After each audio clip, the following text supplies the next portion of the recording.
This JMP demonstration shows how to make an area graph. We are using the corn, wheat, soybean production data from JMP sample data folder.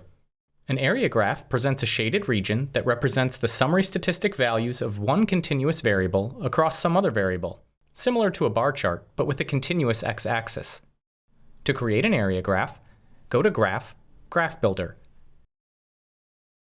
Here, we'll place year on the x-axis and commodity acres planted on the y-axis, and then select the area icon from the palette at the top of the window. Optional area graph properties are displayed to the left. With the summary statistics set to mean, the area represents the mean commodity acres planted over time. We'll next put commodity into the overlay drop zone and set the summary statistic to sum. The shaded area now represents the sum total commodity acres planted across the three commodity types. This area graph is similar to a stacked bar chart, just with a continuous x-axis.